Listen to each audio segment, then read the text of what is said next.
I got quite a few people asking me about my earrings. So the beautiful artist who made them is going to be here at 3 o'clock to sell some of her stuff out in the hallway. So her name is Roberta Anderson, and she is Cree from Gordon's First Nations in Saskatchewan, but she lives here in Ottawa. Are you from Gordon's? Oh, do you know Wanda McNabb? Do you know the Andersons? God, you're probably related. That's awesome. Small world. Okay, so she will be here at the break, the refreshment breaks, because I've had so many people ask, and I thought it'd be a great time to get some of her artwork out there. So welcome back. We are going to have a presentation from Carmen Jones. Let's get ready, and I'm going to let you say it in your language. Carmen Jones is a member of the Serpent River First Nations, and her current work involves implementing the First Nations Data Governance Agreement with the Institute for Clinical Evaluative Sciences. She is the chair of the First Nations Data Governance Committee, and she is the lead on the First Nations Cancer Surveillance Project in partnership with the Institute of Clinical Evaluative Science and Cancer Care Ontario. Please welcome Carmen Jones.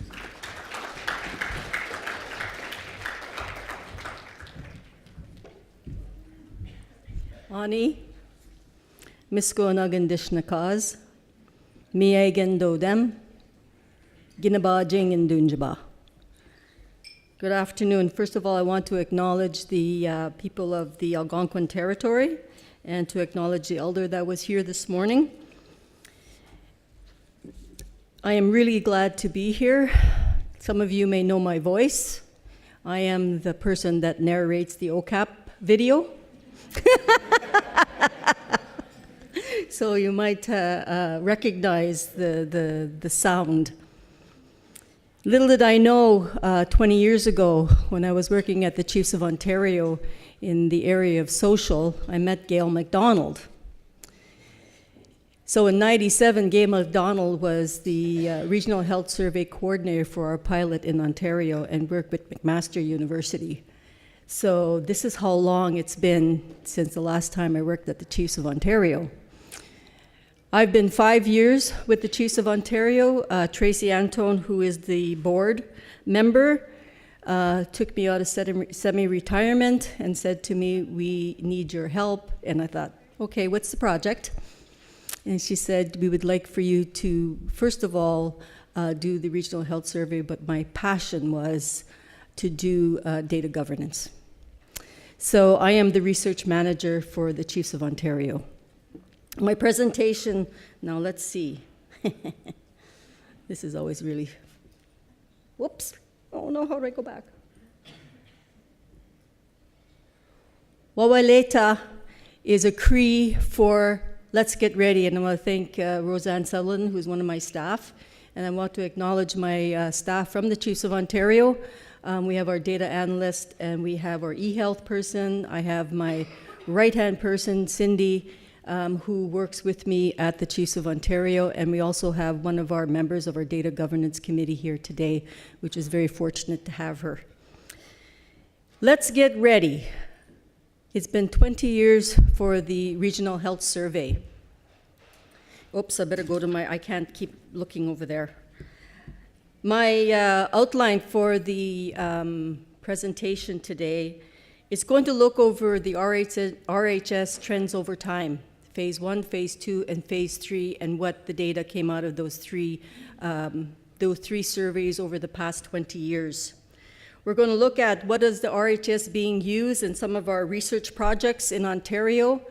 We're going to look at, in Ontario, the lessons learned that we pulled out of the reports that we've done, and we listened to our community surveyors, plus our community leads in our community. And then we're going to talk about where are we going. Let's get ready for Phase 4, because that's the most important part. One of the things that we all know is that researchers have the responsibility to cause no harm to our communities. But one of the sources of our distress for Indigenous people is that there is inappropriate methods and practices that were used.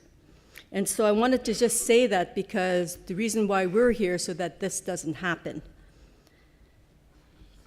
In 1997, or in the early 1990s, there was a paradigm shift in research, and that was because of the issues around researchers and government going into our communities without asking permission to do so, and then taking that information and interpreting the way they wanted to interpret, not the way we wanted to interpret it.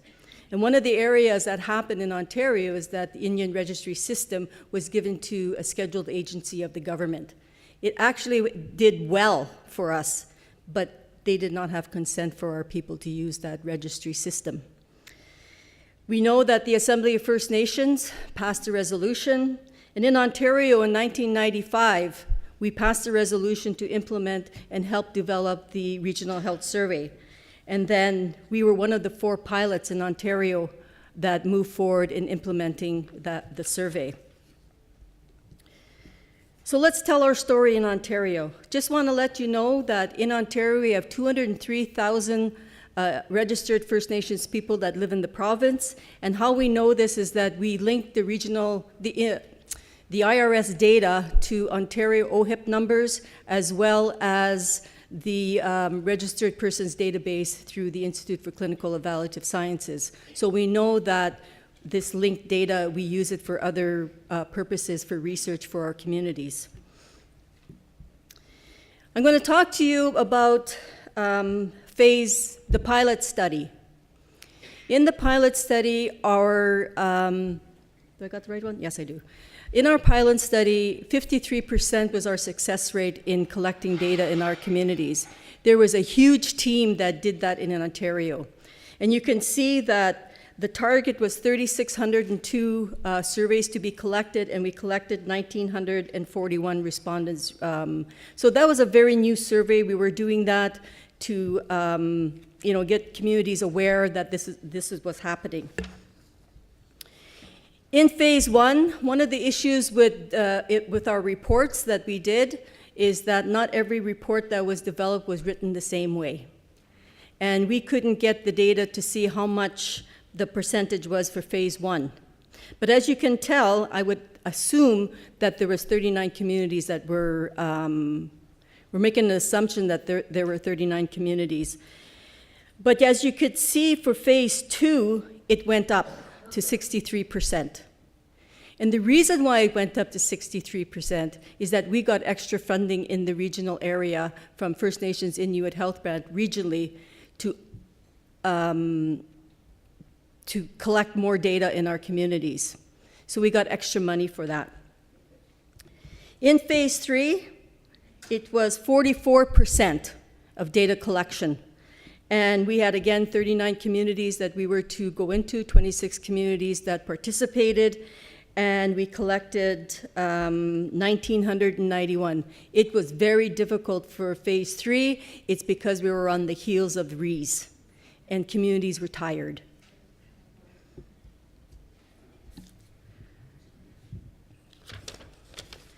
So in looking at the general question about what would you say your health is, so you can see over time that for the ages, in the first RHS 1 and RHS 2, you can tell that our people were saying that their health was really great.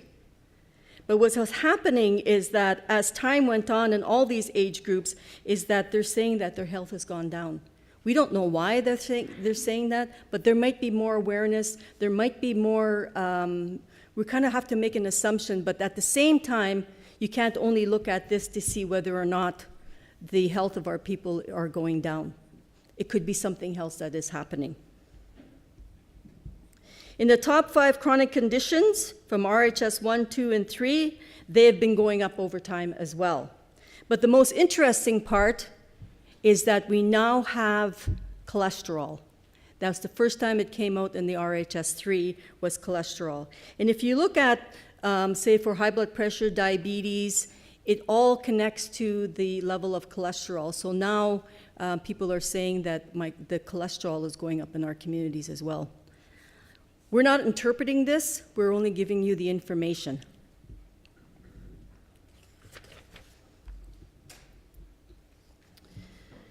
Self-reporting on diabetes in adults.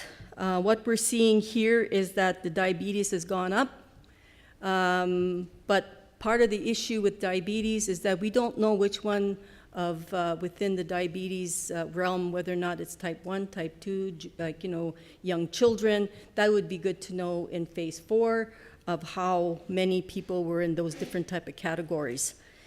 And you can see that 12.5% were women and 10.7% were men. Again, the men are a little bit lower.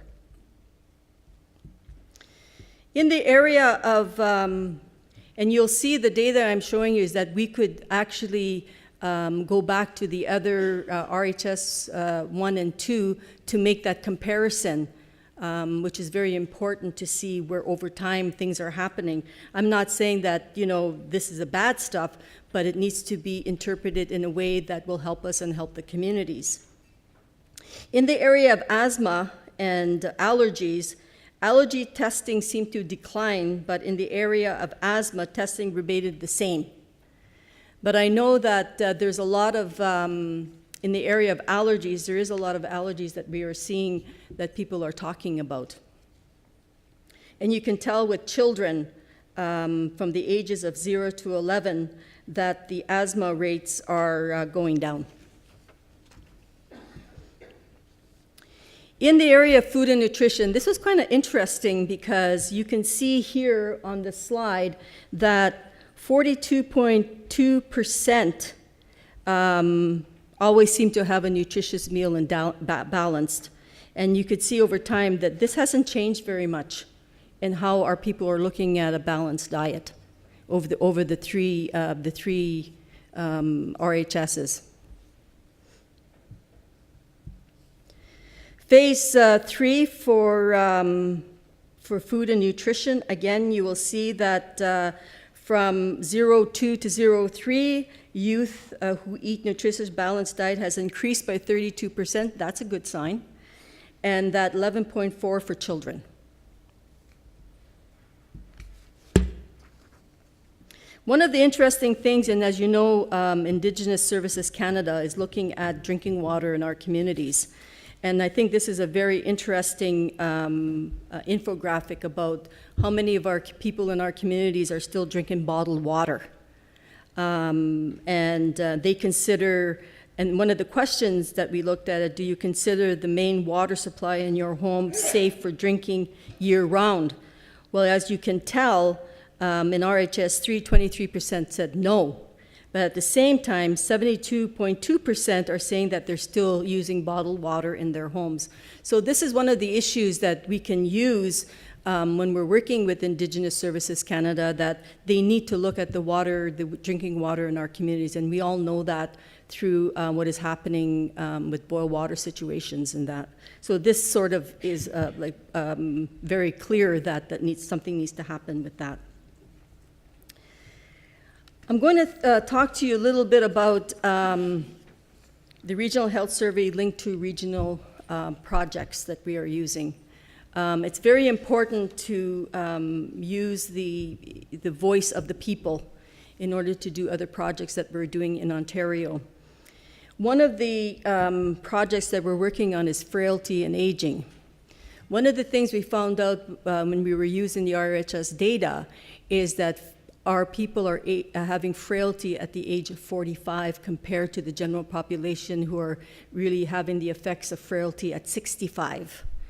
We have used this data from our Frailty and Aging project to work with the government of Ontario to get senior housing into our communities.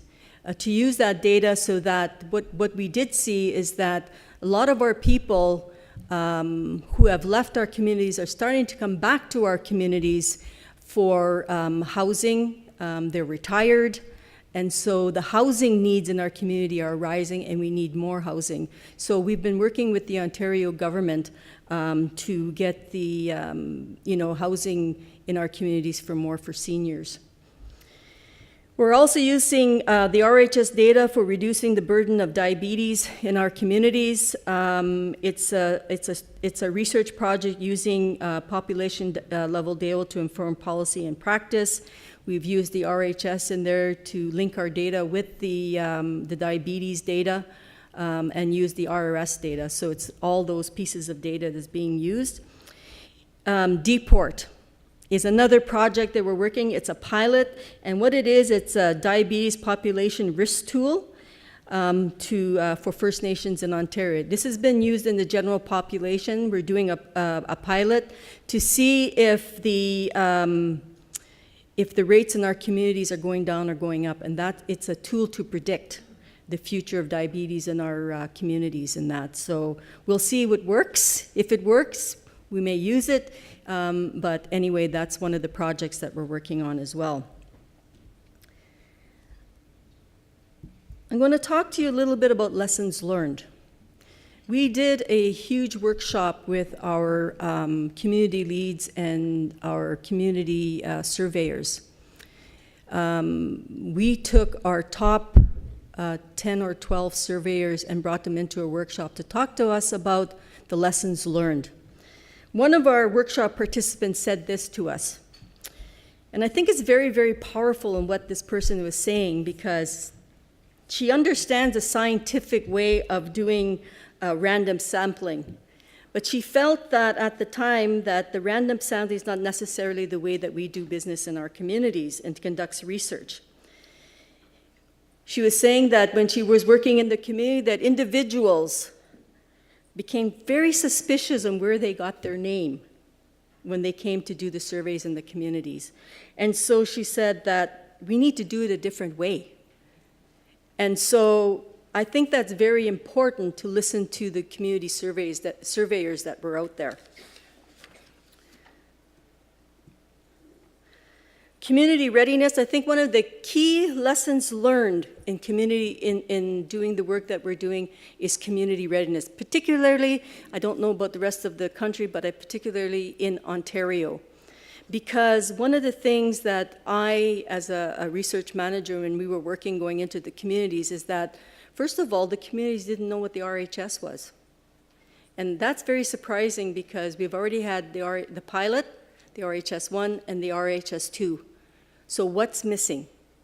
So one of the things that in our lessons learned and talking to the surveyors, they said, well, we need to have more information, and we need to get the communities ready to move forward.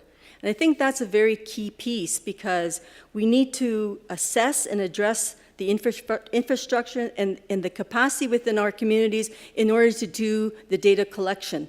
And we can't do it a year before we go into the communities. I think you need more time than that. And I'll explain to you a little bit about how we're going to do that.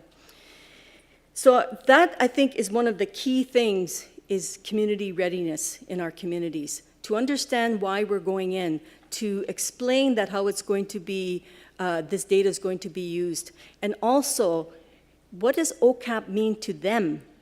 Because when they ask for our data, when they ask for their data, we can't give them data tables. They don't know how to read it. So we're in Ontario, what we're doing is that we're also transferring, we work very closely with the Institute for Clinical Evaluative Sciences, and we're trying to get all our data in there, because we work in partnership with them, and start linking that data and start having communities ask questions of their own data. We've worked with one of our communities with the RHS data already and providing them the answers they wanted. And that is very, very important. They were doing some work in their community on proposal development, so they use that data to help them get what they needed. It's very important. The next piece is capacity building. We need to build capacity internally, and we need to build capacity within our communities. We need to build the infrastructure and the data platforms for First Nations data, not only at the regional level, but at the community level as well. We need to build partnerships to leverage resources and conduct research. And I think that's very important. We need to outreach to other areas and other partners that could help us.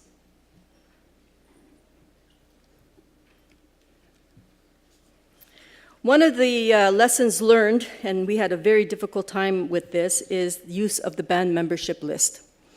And the random sampling method, one of the things that the community survey said is can't outweigh the wisdom of the communities. So if they had a different list to use, we had to use it because one of our communities there was about 2 or 3 communities in RHS 3 and even in the RHS said, no, you're not going to use the IRS data or our BAM membership list. So that made it very difficult for us because one of the largest communities in Canada did not participate in RHS2, so we need to look at it a little differently when we implement surveys in our communities.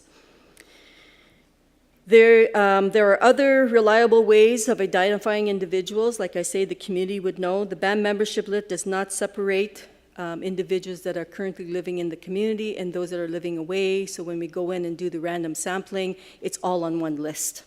And so when we start doing that, a lot of those people are living off reserve.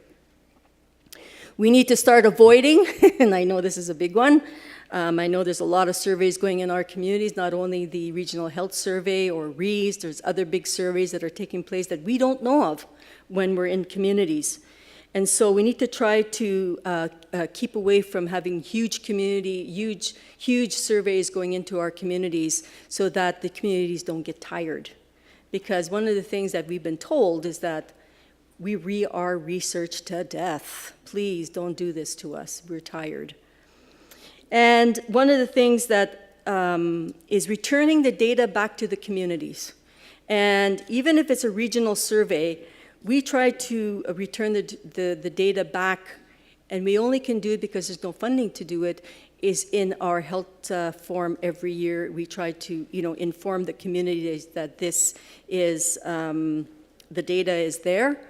We also try to do it with chiefs in assembly, but that's not getting to the people who actually did the survey. So I'd like to see something more about going back into the communities and say, this is what your data has told us. Even if it's on a regional basis. And did we get it right? We don't know if we got it right.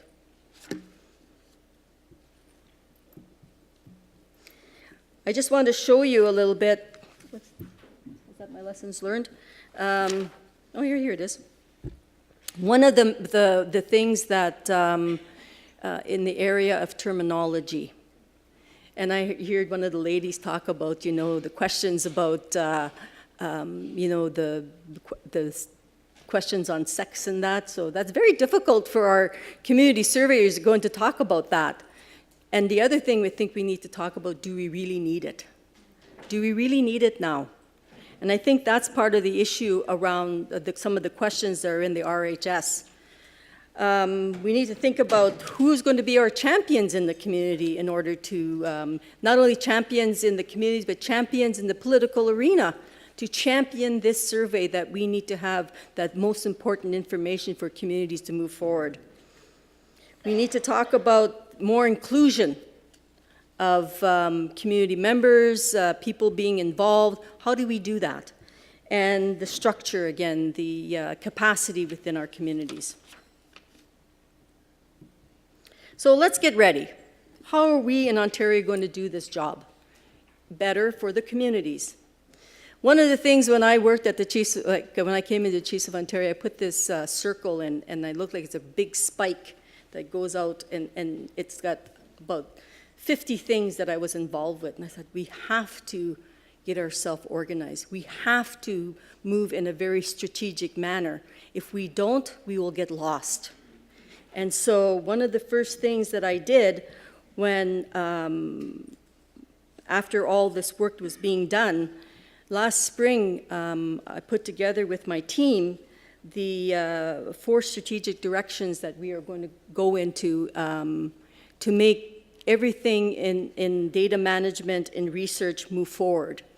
Because I not only deal with the Regional Health Survey, I deal with all other data governance, and I deal with research projects, and I work with the Institute, with Institute for Clinical Evaluative Science. People are asking, we want to work with you on research projects, and said we don't have the capacity. So one of the first things, and I know that a lot of you have, I think from the regions, been working with FNIGC on the First Nations Information Governance Centers. That's one way we were doing it. The other one is partnerships and capacity building, First Nations health research and surveillance on chronic disease. We've started that already. And the other direction is data sovereignty and data governance. So these are the 4 directions that we're going in. And I think it's very, very important.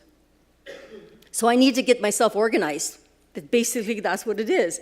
I'm a strategic planner. That's what I do. I get organized. So in order to implement, and most important is community readiness, and I know that soon we'll be getting the funding to start beginning to implement Phase 4. And I think the first piece that we need to do is planning and pre-planning in the communities. And then we have to move up to assessments. We need to talk to leadership. We need to train our community, all of them. I'm not only talking about those 39 communities that we will be working with. My whole idea is that we hire area managers that go into the field that have a certain number of communities, and they train them in OCAP and privacy. We have a privacy toolkit in our office that one of my staff have been working on, and they will go in and they start training, start working with the communities to get them ready until we go in. And I think that takes about 2.5 to 3 years to do. So we have 5 years for the RHS 4. And the main thing is to get our communities to take ownership of this survey because it's theirs. It's their survey. So that's very important.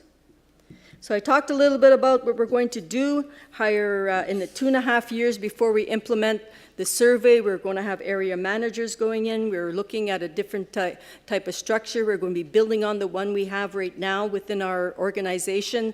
Is that having area managers go out into the field, work with the communities, have community leads in within the communities, and work with them. We want to support our communities, and then the last 1.5 years to implement the survey in our communities. This is a huge deal. I implemented the needs assessment for cancer care and care across the province.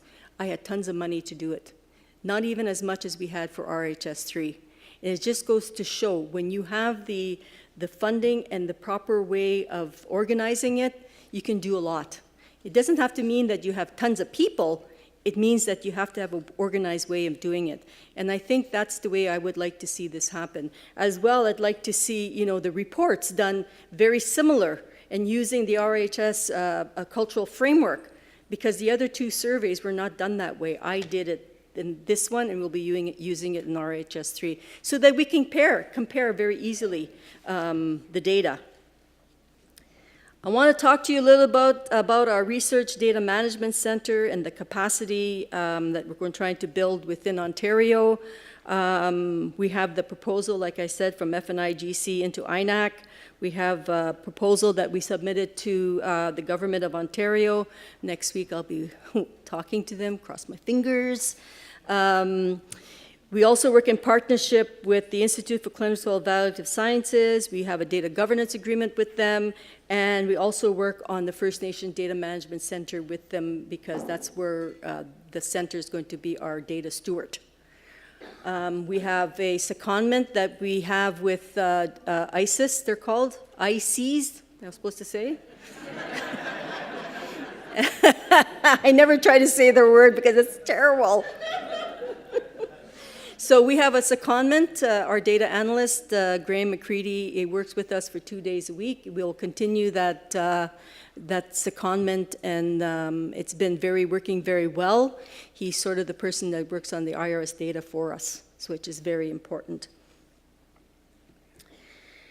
We are also developing through the RHS and through the work that we've done on developing a First Nations health research agenda in Ontario.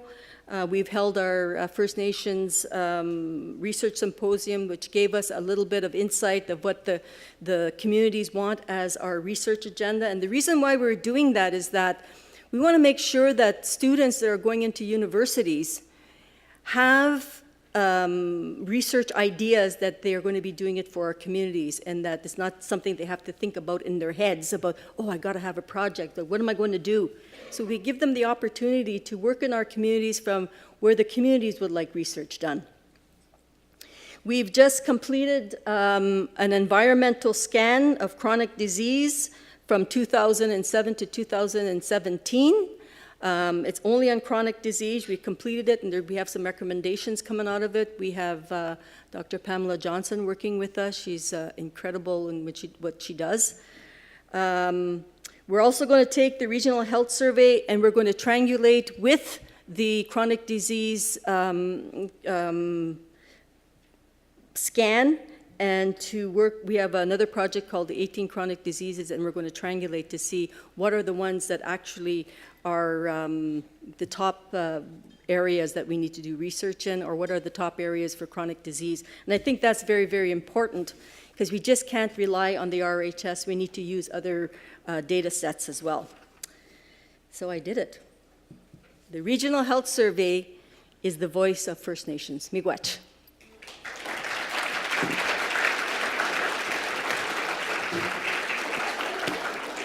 Great on time, eh?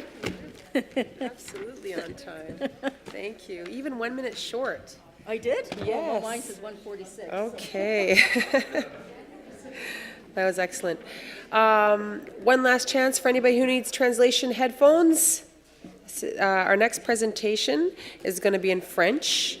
And here to present, and I'm going to take it step, l'enquête régionale sur la santé et la Première Nation au Québec de, and I'm horrible with numbers, 1997 à aujourd'hui.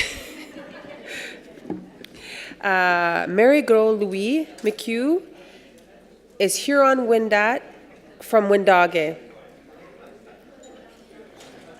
Nancy Gros-Louis McHugh studied and graduated from Laval University in Communications. Since 2002, she has worked for the First Nations of Quebec and Labrador Health and Social Services Commission in the social research area. In charge of a multidisciplinary research team, she coordinates several community research projects on various topics, all related to health and advocates a holistic approach. Ms. Gros-Louis McHugh has actively involved in the development of the First Nations in Quebec and Labrador's research protocol and co-authors the Toolbox of Research Principles in an Aboriginal Context. She was also involved in the foundation of the First Nations Governance Centre. Please welcome Nancy Gros-Louis McHugh.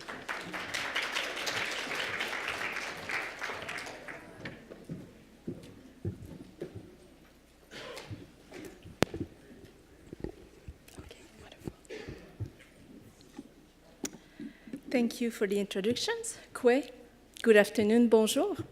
Alors, tel que mentionné, la présentation sera en français.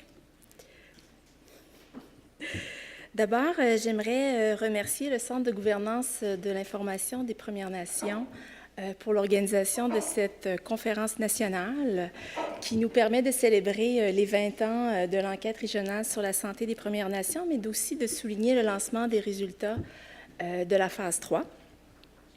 Merci aussi d'avoir offert aux régions la possibilité de venir partager leurs connaissances, leurs expériences et leurs engagements à l'égard de l'ERS, et ce depuis 1997.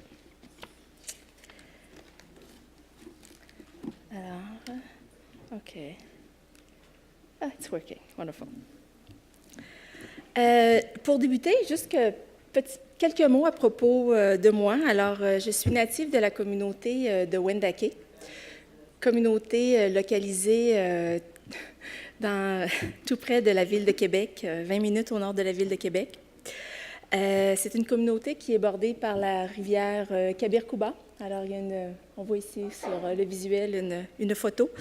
Et simplement, peut-être vous mentionner que j'ai grandi tout près de ma communauté, en fait, l'autre côté de la rue de ma communauté, car ma mère a marié un Irlandais et la loi sur les Indiens nous empêchait de résider dans la communauté.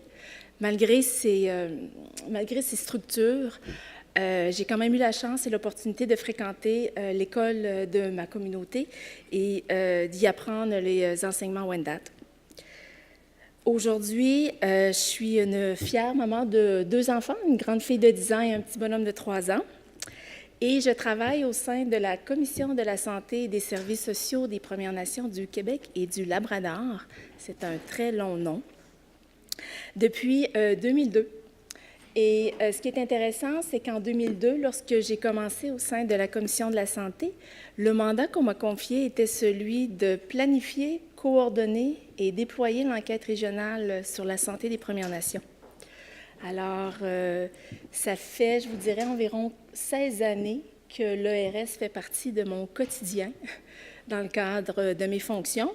Et j'ose espérer qu'on a évolué ensemble dans le bon sens.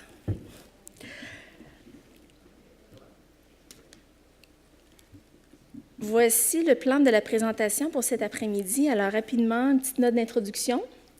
Je vais vous présenter la carte des nations pour la région du Québec, la structure de gouvernance aussi que nous avons au Québec, le secteur de la recherche, une note aussi concernant l'éthique de la recherche et le legs de l'enquête régionale sur la santé des Premières Nations. Nous allons aussi, je vais en fait vous présenter rapidement la gouvernance et l'opération de l'ERS, les extrants de l'ERS, les améliorations et les enjeux au fil des années, puis en terminant quelques résultats préliminaires de l'ERS Phase 3. Alors, voici la carte des nations pour la région du Québec. Comme vous pouvez le constater, nous avons 10 nations, en plus des Inuits, localisés beaucoup plus au nord là, de la carte géographique. Au Québec, les nations sont catégorisées selon 2 grandes familles linguistiques, soit la famille algonquine et la famille iroquoienne. Alors, la famille algonquine est composée des nations suivantes, la nation abénaquise, algonquine, atikamekw, cri, Innu, Malécite, Micmac et Nescapi, tandis que la famille iroquoienne est composée de 2 nations, soit les Mohawks et les Wendat. On peut aussi, à titre informatif, on compte 14 villages inuits au Québec. Et en ce qui concerne l'ERS et le plan d'échantillonnage, pour vous donner une petite idée, au fil des années, il y a environ entre 20 et 23 communautés qui ont été invitées à y participer, et ce, à chaque cohorte. Pour ce qui est de la structure de gouvernance que nous avons dans la région du Québec, bien entendu, il y a l'Assemblée des Premières Nations du Québec-Labrador et qui a son secrétariat. On l'appelle le secrétariat de l'APNQL.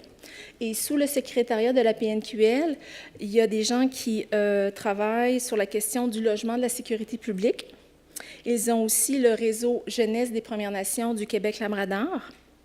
Nous avons aussi l'Institut de développement durable des Premières Nations du Québec et Labrador. Et les autres organisations qui ont été fondées et qui sont sous l'ombrelle de l'Assemblée des Premières Nations Québec-Labrador, on retrouve le Conseil en éducation des Premières Nations, la Commission de la santé et des services sociaux des Premières Nations Québec-Labrador, qui est en fait mon organisation pour laquelle je travaille. Il y a aussi la Commission de développement économique des Premières Nations du Québec-Labrador et finalement la Commission de développement des ressources humaines des Premières Nations du Québec. Plus spécifiquement, la Commission de la santé a été créée en 1997 par l'Assemblée des chefs. Et aujourd'hui, nous sommes composés de 7 différents secteurs, soit la santé, les services sociaux, le bureau de développement social, la petite enfance, les ressources informationnelles, le secteur de l'administration et celui de la recherche. Il y a, pour vous donner une petite idée, là, on est environ 80 employés aujourd'hui qui travaillent au sein de cette organisation. Maintenant, plus spécifiquement au secteur de la recherche, la structure que nous avons, comme vous pouvez le constater, là, sous la directrice générale, on est une équipe de 10 personnes actuellement. Et le secteur de la recherche focalise principalement sur 4 axes, soit les enquêtes populationnelles, dont l'ERS, l'évaluation de programmes, la recherche, ainsi que les collaborations de recherche qu'on dit externes avec la communauté scientifique, et la surveillance de l'état de santé.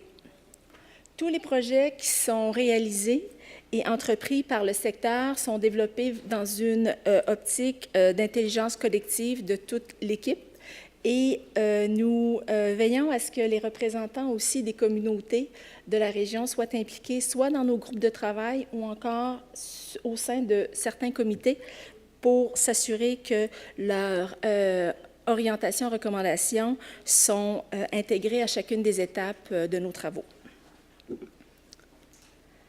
Maintenant, on va mettre des visages sur des noms. L'équipe de la recherche,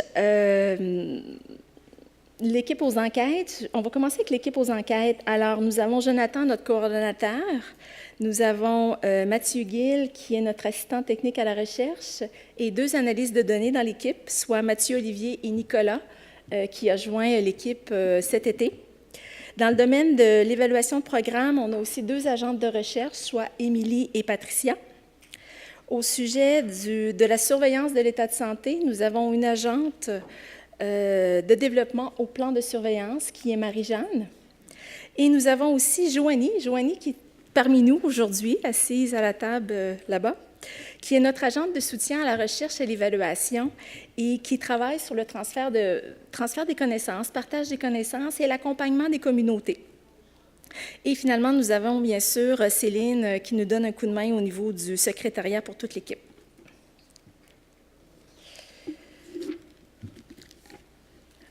Je voulais revenir sur la question de l'éthique. Alors, Bonnie en a parlé un petit peu ce matin, l'espace éthique, comment l'ERS a contribué, en fait, à faire bouger les choses. Je crois que c'est un legs de l'ERS et un élément impératif à considérer là, dans les 2 dernières décennies. Et l'évolution du contexte de la recherche qui implique les Premières Nations au Canada. La création de l'ERS à la fin des années 90 coïncide, comme vous le savez, avec la création des principes PCAP. À l'époque, on appelait les PCA. Le P a été ajouté par la suite.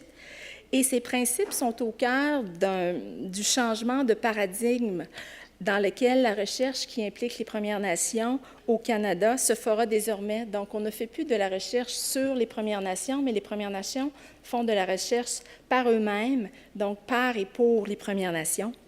Et je crois que l'ERS a vraiment été le véhicule qui a tracé le sentier pour justement amener cette révolution ou ces changements-là d'un point de vue éthique.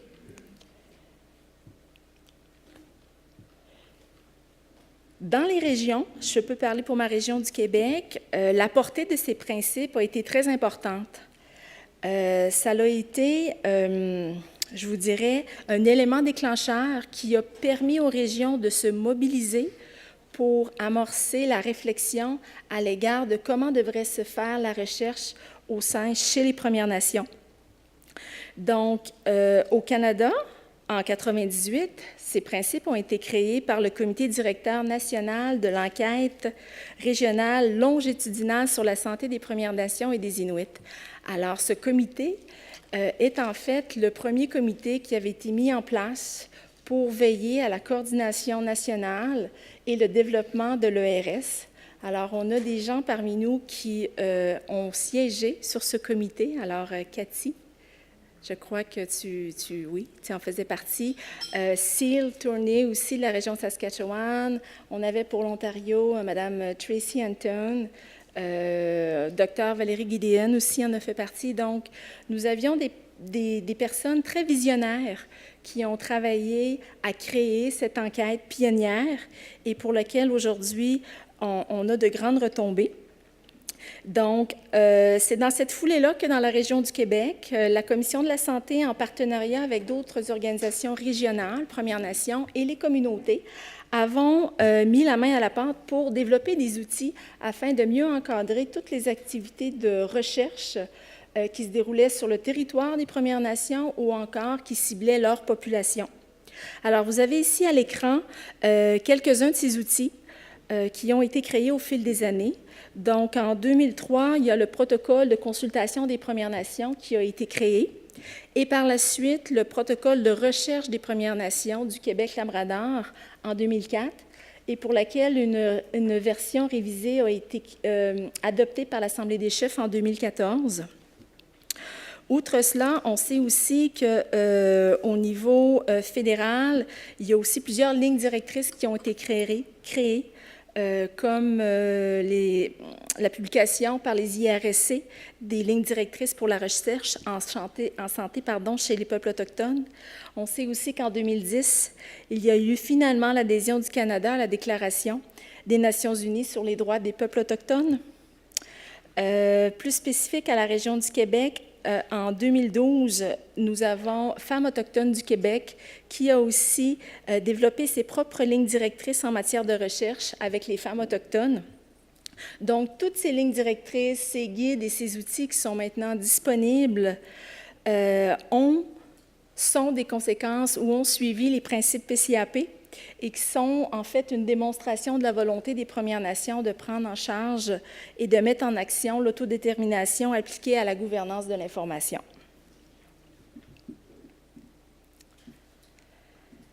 Maintenant, la gouvernance de l'ERS pour la région du Québec. En fait, c'est un mandat qui a été confié à la Commission de la santé en 1997 lors de sa création. Et pour ce faire, depuis les tout débuts, nous travaillons avec un comité consultatif régional composé d'experts issus de nos communautés pour toutes les étapes du cycle de l'enquête. Et bien entendu, en matière d'éthique, nous nous conformons au protocole de recherche des Premières Nations du Québec-Labrador ainsi qu'aux principes PCAP. La Commission de la santé est mandatée...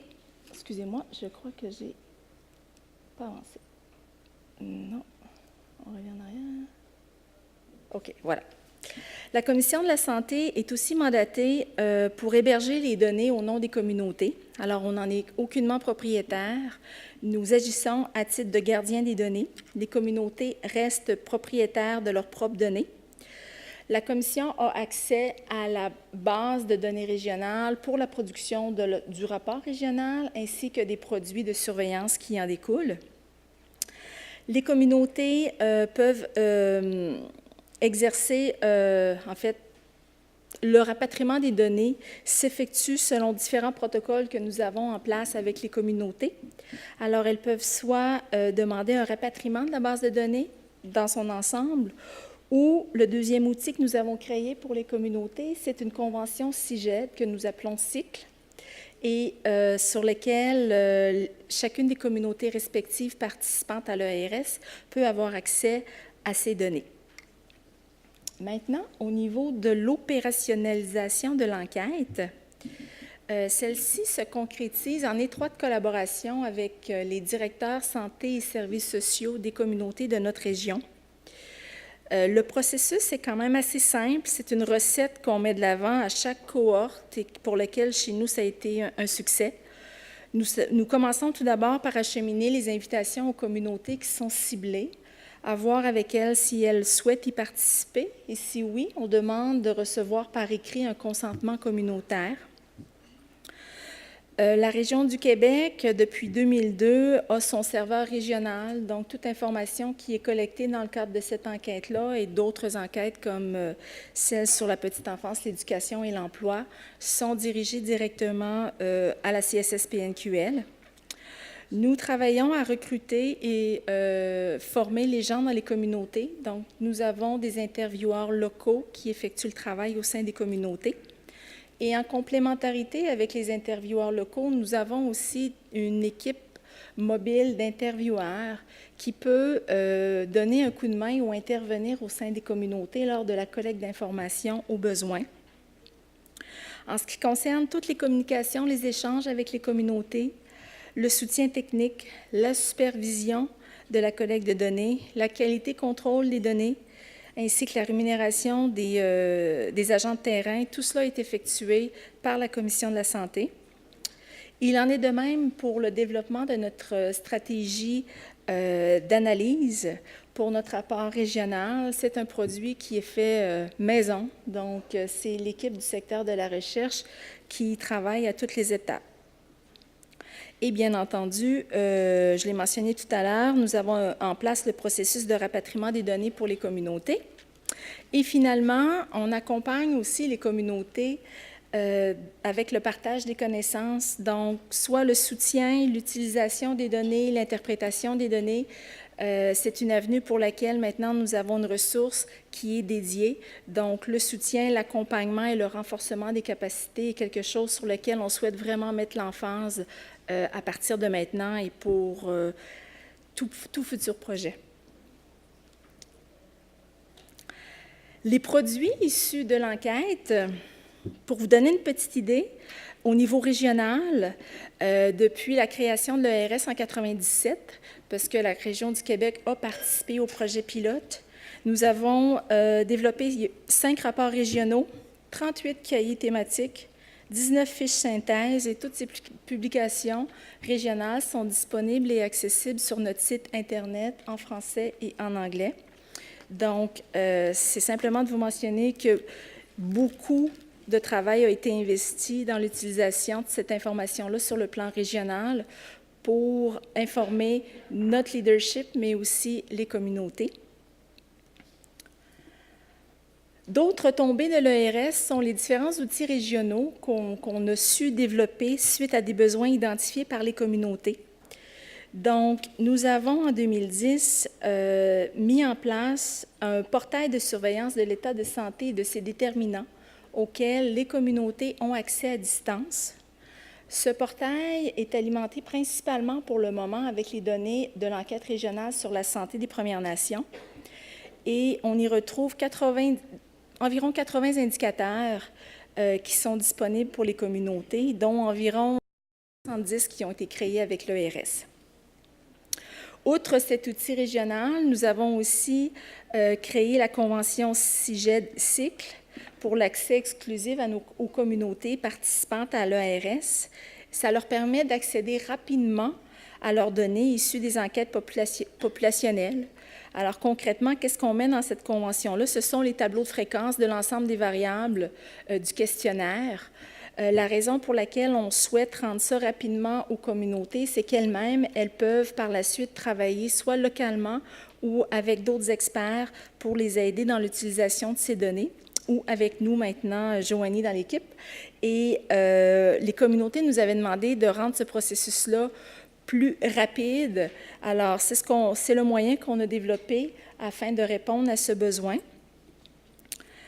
Ensuite, toujours pour les communautés, nous avons aussi le processus de rapatriement des données. Donc, une communauté peut faire la demande pour avoir sa base de données.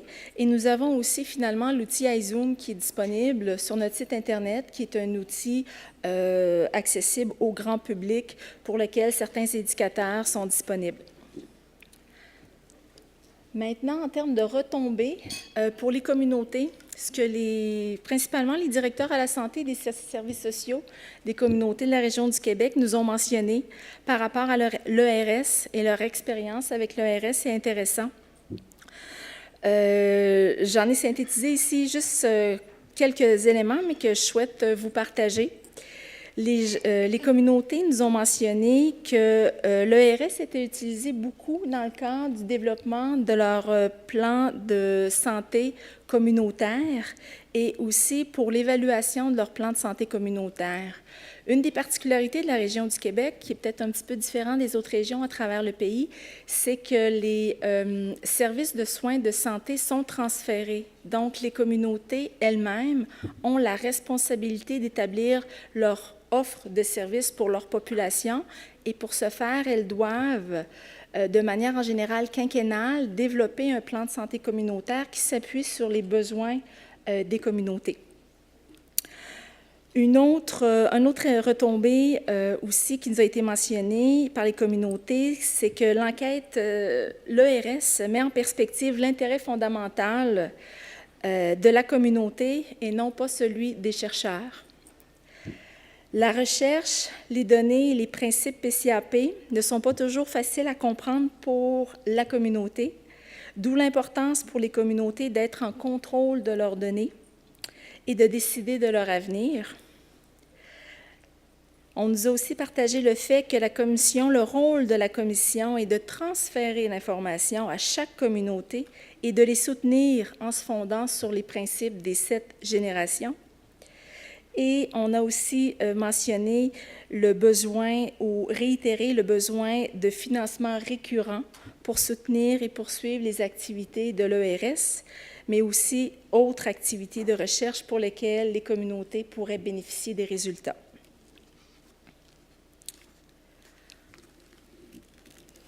Maintenant, quelques constats des 20 dernières années d'un point de vue plus régional.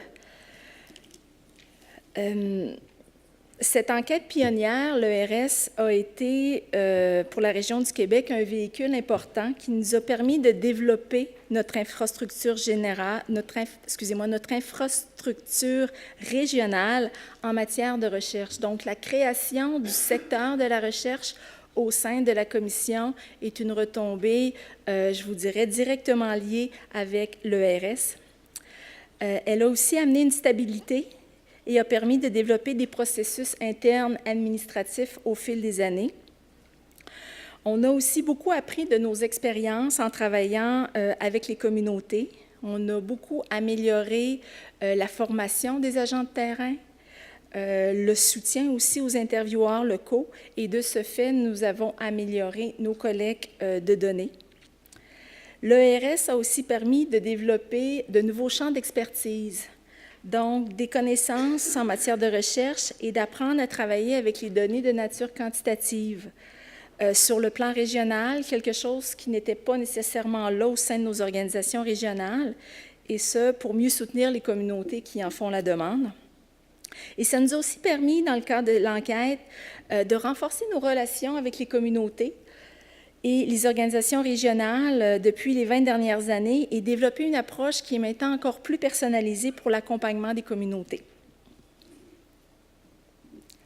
En ce qui a trait aux enjeux et défis qui persistent afin de mieux répondre aux attentes des communautés, un des grands souhaits, puis je crois que ça a été mentionné, j'ai vu ça ce matin dans le cadre de l'évaluation nationale qui a été réalisée, c'est éventuellement d'avoir un plan d'échantillonnage qui serait beaucoup plus représentatif sur le plan communautaire. Donc, s'assurer que les résultats communautaires ont une certaine puissance statistique et qu'elles dépeignent un portrait plus juste de la réalité des communautés. Alors, c'est un souhait. Ensuite de cela, tout le travail entourant l'accompagnement des communautés dans la gouvernance et la gestion de leurs données, ça reste un défi.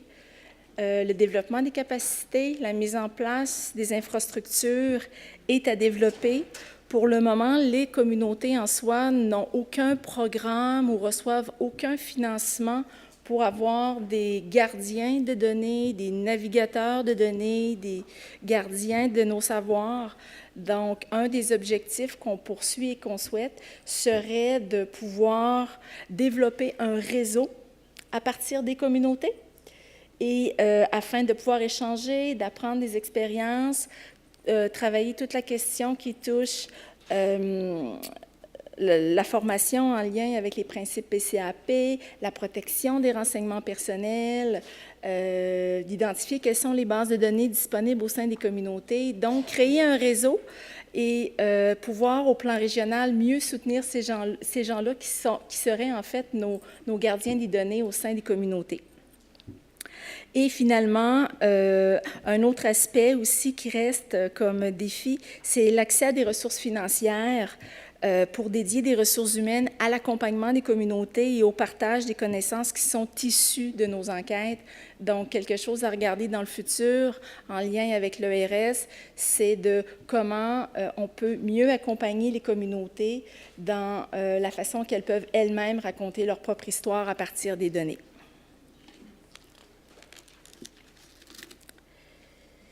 En terminant, je voulais simplement vous présenter très, très rapidement, là, j'ai trois diapos de résultats préliminaires issus de la phase 3 pour la région du Québec.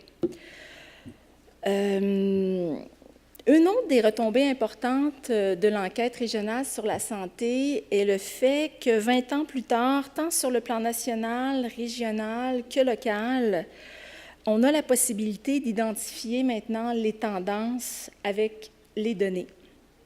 Alors, c'est une grande force de l'ERS. Ça nous permet de regarder s'il y a eu des améliorations dans le temps de certains aspects liés à la santé ou l'état de santé de nos gens. Et ça nous permet aussi de mieux cerner les défis pour lesquels le travail doit se poursuivre.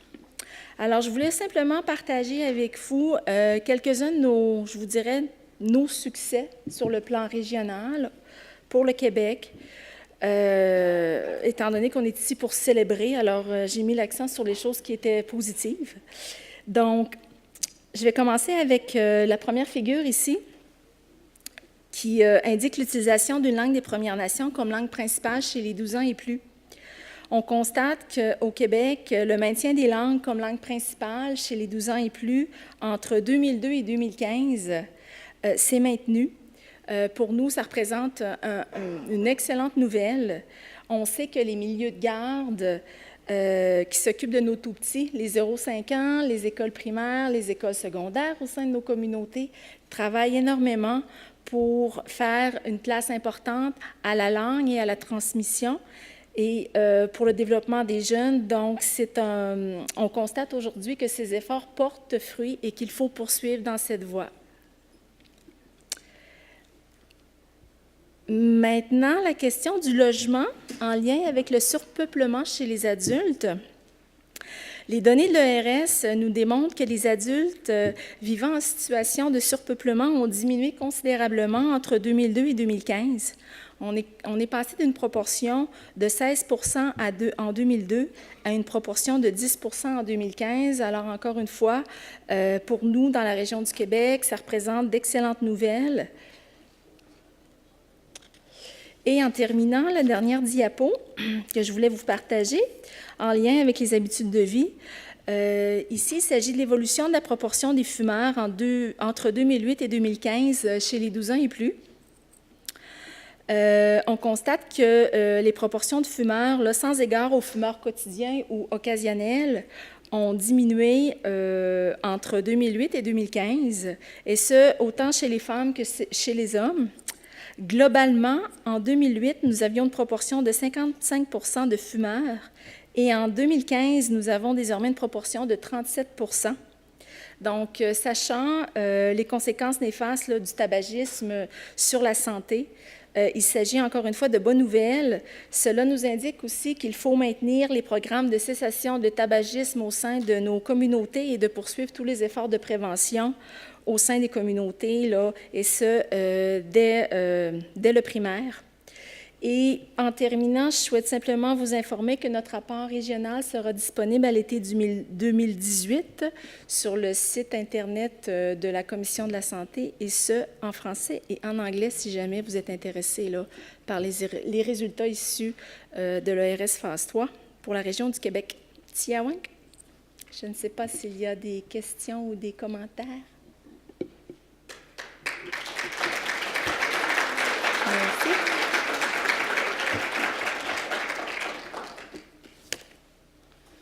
Any questions or comments?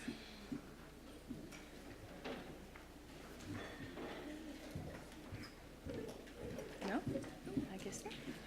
Okay. Merci beaucoup, Nancy. Moving along on our agenda, we go from one end of the country to the other. We have a presentation on the RHS on the West Coast, from 100% sampling to sub-regional engagement.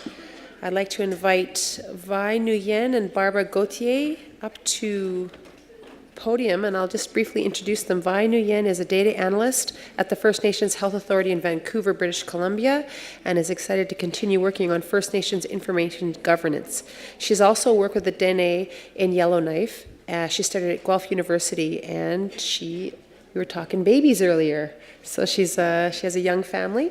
Barbara Gauthier is the senior coordinator of data collection and analysis at the First Nations Health Authority, and is based out of Fraser Salish Regional Office in Abbotsford, Quebec. Over the past few years, she has supported each stage of the First Nations Regional Health Survey implementation, from initial discussions with community leadership, data collection, data analysis, and visualization to report writing. Please welcome Barbara and Vi.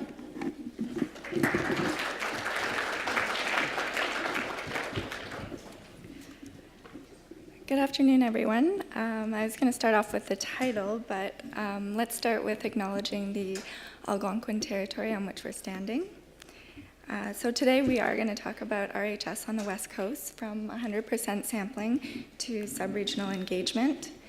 I'll introduce Barbara Gauthier. She actually works for the Fraser Salish region within BC, and her office is located within the Musqueam First Nation band office. My name is V, and I work at the Park Royal location in the Vancouver coastal region. And our office is on the Squamish, Tsleil-Waututh, and Musqueam territory. So we both work for the First Nations Health Authority, or FNHA for short. This is not only a First Nations organization, but it's also a health authority.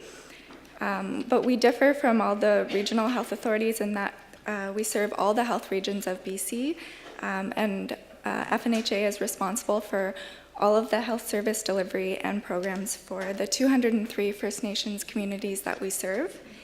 FNHA has signed agreements between the federal government, provincial government, as well as all of the First Nations leadership for all of the communities within BC. We also have close partnerships with the local health authorities. So as you can see on the slide, FNHA works on a variety of public health topics. So they range from traditional public health topics as well as First Nations health priorities, which are determined by our regions. Okay, so on this slide, you see a picture of BC, and you also see the 5 health regions. So when I say region, this is what I'm talking about, not the FNIGC sense of the term. So this aligns with how the local health authorities are structured within the province.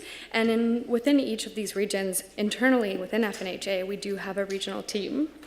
And this team is often the first point of contact for communities, and they provide strategic and technical support to the activities within these regions. And so this could be related to mental wellness. We have specific advisors working on that. We have people involved in project development and planning, people who help navigate the healthcare system, specific to traditional wellness or focused on Jordan's principal work. We also have people who are focused specifically in nursing, and we have staff specifically working in community engagement. So the vision at FNHA is for healthy, self-determining, and vibrant First Nations children, families, and communities.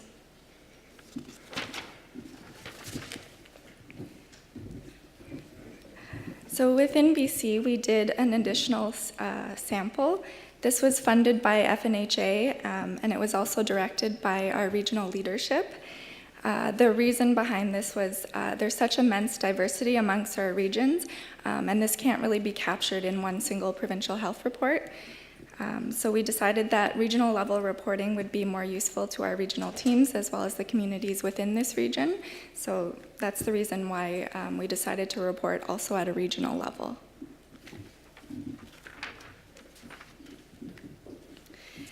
Okay, so first off, this shows you a sense of how many communities were sampled in the original sample. You can see it broken down by each health region. The first number is the number of communities that were in the original sample and participated, and then the second number is the number of communities within the region. So what you see is that 63 communities would have been sampled had we not proceeded. And in terms of survey targets, we did reach 90% of the survey target, so that's really wonderful. So don't get scared about 63 out of 200. That's not what that's saying. Okay, so then to give you a sense of what happened with the additional sample, you can see this second half of the slide. And essentially, we doubled the numbers of communities that participated in this phase of RHS, which is really wonderful. And yeah, so it's about 122. In terms of data collection, I think Candy Lee earlier did a really great job kind of giving a sense of what happened within BC. And essentially, the process looked very different depending on the community. So when we made that initial contact with health leadership or chief and council within a community, that was part of the discussion. We said, you know, would we best connect with your community members? What do you want to see this look like? And we wanted to be as flexible as possible for this process. We did have RHS staff, an FNHA RHS team, and we had one field supervisor for each of the health regions, and then they would hire data collectors from each of those regions. And sometimes they worked alone, sometimes they worked in teams, sometimes they went to an individual's house, sometimes we set up in a health center, sometimes people clicked through on their own, some people wanted to have someone beside them going through the survey with them. So it was really up to the community to tell us their preference, as well as the individual to tell us what they were most comfortable with. And because FNHA does have internal regional teams, we were able to sometimes utilize the community engagement staff that already existed and facilitate those introductions. And then sometimes we also used community members as navigators. I have a couple pictures here from the field that Candy Lee provided. So the one on the right is a picture of two wonderful navigators helping us plan for the day of data collection. And the one on the left was an interesting case because one woman had 4 of her children randomly selected to participate, which could take a long time to do 4 child surveys in a row. So what this mobile team did was said, why don't we set up 4 laptops and have one assigned to each child and then go through the questions one by one. Okay, so what about this child? And then what about this one, and this one? And so yes, it took more time than one survey, but certainly less than 4. So that's kind of an example of some interesting problem solving on our part. And yeah, fun story. So we've been pretty busy because we're not just working on one report, we're working on 6. We have 1 provincial report as well as 5 regional reports. The regional reports will be the same as the provincial reports in terms of the indicators that we'll be reporting on. However, they'll have regional level statistics. These 6 documents will be public-facing documents, and in addition to this, we'll be giving the communities back their tabular data. However, those will not be public.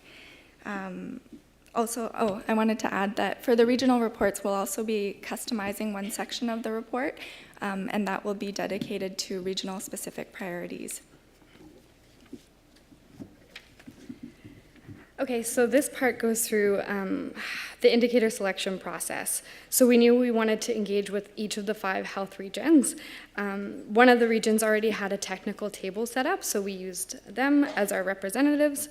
And then in the remaining 4 regions, we used 1 member of the FNHA internal regional team. And so we set out first to go through the survey and say, which are your preferred indicators? Which ones are important to you? And then throughout this process, we also got feedback that they didn't want a huge report. They wanted something that was more focused, something that was more of a story. So from there, we wanted to pare down. So we kind of categorized it into mental health and wellness, primary health care, health status and outcomes, and health determinants. And then each representative selected their top 5 indicators for each of those categories.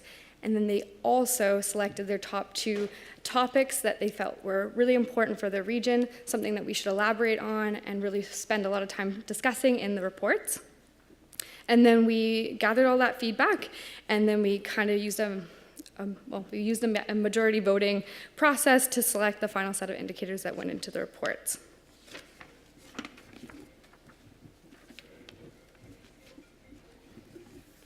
There are 3 key priority areas that will be focused on in our report executive summaries as well as for this presentation.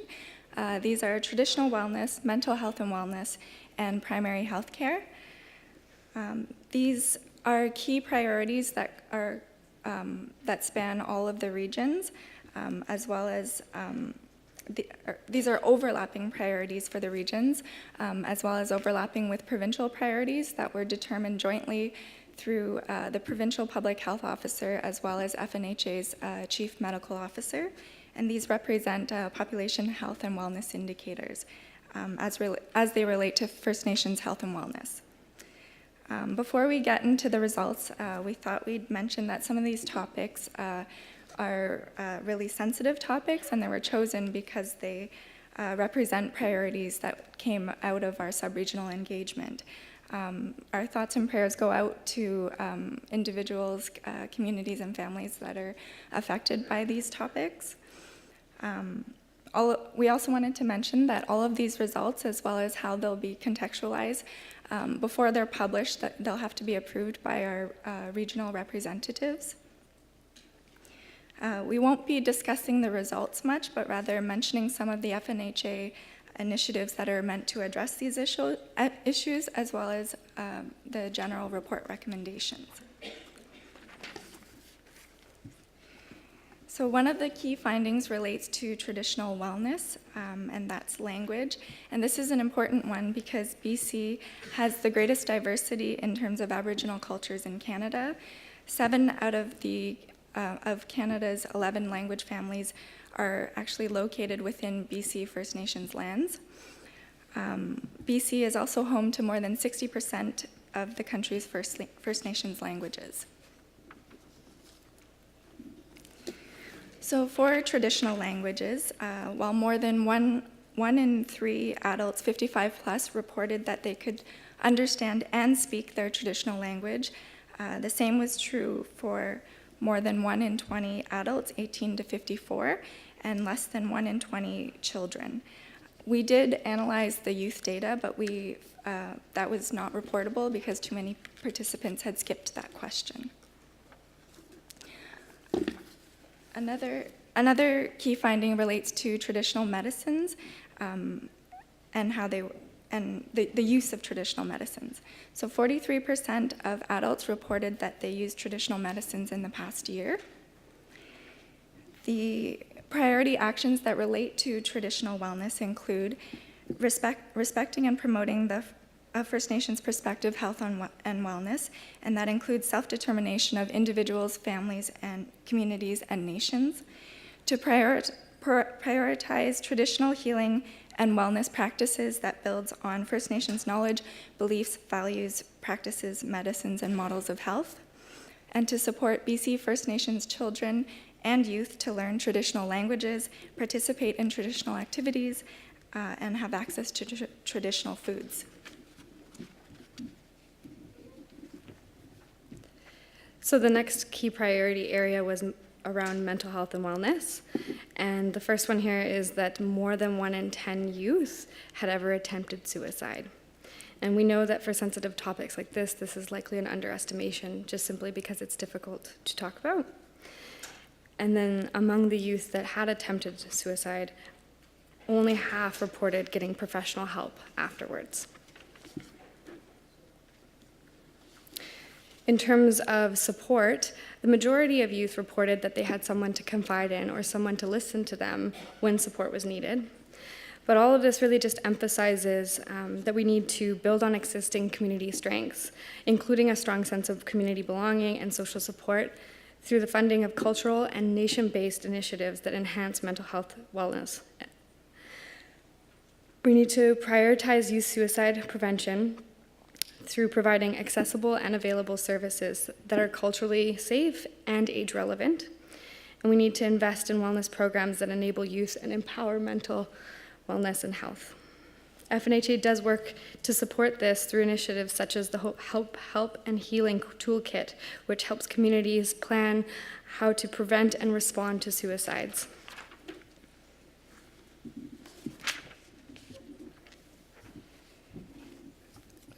One of the key findings that relates to primary health care is for the quality of community health services. 51% of adults rated the quality of their healthcare services in their community as good or excellent. And then this one looks at barriers to accessing care among adults who indicated that they had needed health care within the past year. So you see that half said that they had this lack of access, meaning that there were no doctors or nurses available, or that a facility wasn't available, or that the specific service they were needing was not available, for instance. 39% said that cost or lack of insurance was a barrier. And then 18% said that they were unable to arrange transportation. So in terms of key actions, we need to ensure that healthcare services across BC are culturally safe and trauma-informed. I have a picture of the Creating a Climate for Change resource booklet up there. FNHA and other partner organizations have been working on a campaign. It's called #ItStartsWithMe, and health executives and staff have been really encouraged to pledge to working in a culturally safe manner and commit to improving the awareness of cultural safety and humility. And there's a lot of really great resources and training materials online if you're interested. Another key action would be to continue to build on the expanded primary care home model, which is holistic and patient-centered.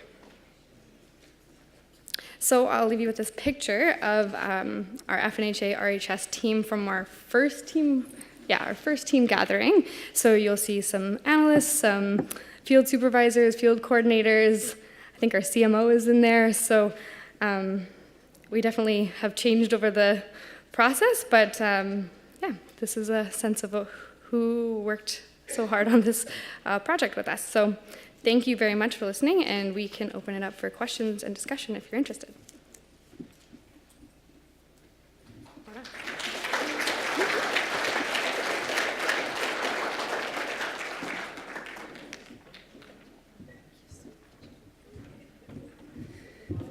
Thank you very much, Vi and Barbara. And I'm sure if you're too shy to ask questions, everybody's going to be at the lovely event that's going to happen this evening. So don't hesitate to talk and ask questions. Our next presentation is about the HRS in Alberta, Apecha Kucha. And I want to know what that actually means. So I can't wait for this presentation. And Anita Konzi is going to come and present that. Anita is of Hungarian ancestry. She came to Canada at a young age, and she completed her DEC at Health Sciences and moved to Ontario to further her education. At the University of Guelph, she achieved a BSc Honours in Zoology after she stayed on to pursue her graduate degree. She is proud to have had Dr. Roland Christian Oneida of the Thames as her mentor, thesis advisor, and friend, and she obtained her MA in psychology, specializing in psychometrics, and has been working with First Nations ever since. Please welcome Anita Konzi.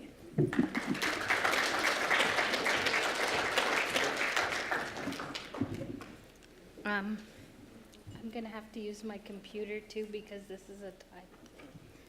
So you asked, and I will tell you. It's a pachakacha is how it's pronounced. Everybody pronounces it all different ways, but the literal meaning of it is a chit-chat.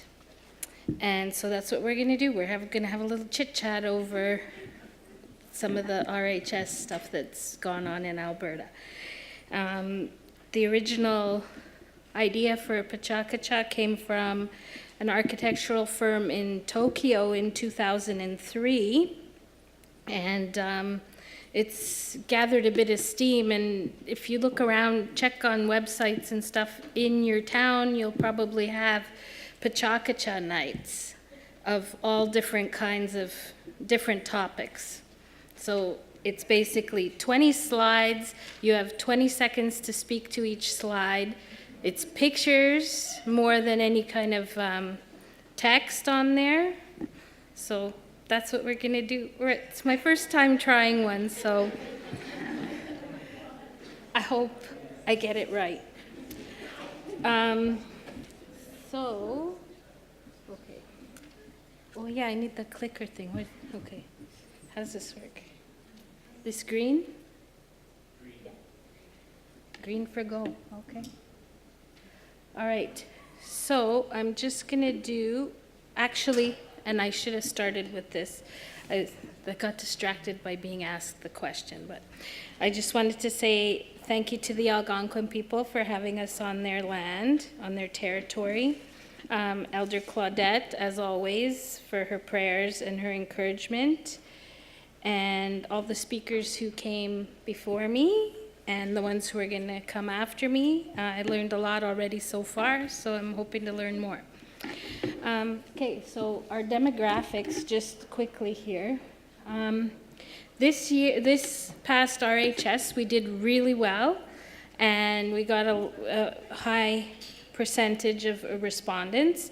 So with the adults, we got 80%, just over 80% of our target. And youth, always troublesome, 48.6, trying to deal with teenagers, not fun. And children, 73.1%. So we did well, and we have Cindy to thank for a lot of that. So, getting to the real thing here. One sec. All right, here goes. So, talking about crowding index in the homes. So this year, it seems that we've done quite a bit better with the crowding, whether it's on the, just depends on the nations we went to or not. Oh, hang on. Okay.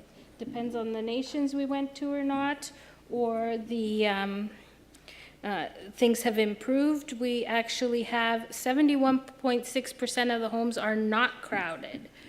And the household income is 72.8% are under $50,000.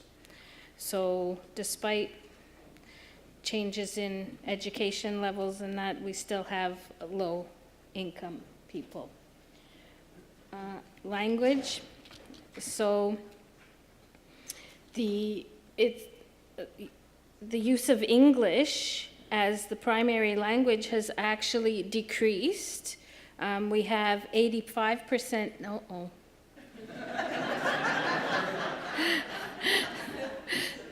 Somebody doesn't like what I have to say.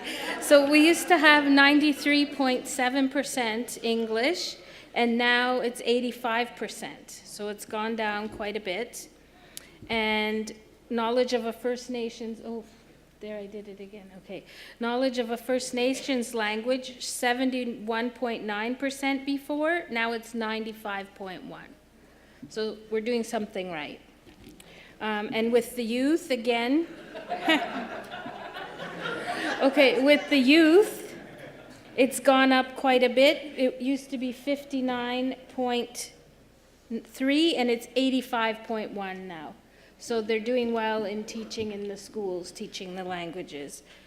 And for children, it's gone up a lot. It's 46.9, used to be, and it's 75.6 now. Okay, education. So with the adults, we have quite an interesting split. We've got 35% who have under high school level, then almost 10% who have high school, but then we've got an increase here. We've got 48.8% who have post-secondary. Yeah, oops. Okay, 48.8% who have post-secondary. And of the youth we sampled, 90.7 are attending school. So that's great to hear. And they actually seem to like school. 79.6 said they like school somewhat to very much, which, gee, teenagers, you know. I can't say that I would have said the same as them when I was going to school. General health, 73.4% of adults say that they are in excellent to very good health, which is up from 48.5%. And what they're saying, and that's what I tried to represent in this slide, is that happiness is what makes them healthy. So 54.5% said that they're 55.4% said that they're happy. Now, we get to obesity here, which is going to affect things further down the line here, says the round woman in the front. 35%, or I'm sorry, I can't read my own writing. 28.1% of adults have a normal body weight. Okay. I keep pressing the buttons. Sorry, I'm nervous. 28.1% of adults are at a normal body weight. The youth, 45.7%. So the youth are doing quite well with, it used to be 21.3%. So they've done quite a lot better. And we'll see that other we know that factors other than diet and physical activity are contributing to the increase in obesity over time. So that's maybe part of the issue. There are other things connected. It's not just eating and lack of exercise. So health conditions, not necessarily what you might think they are.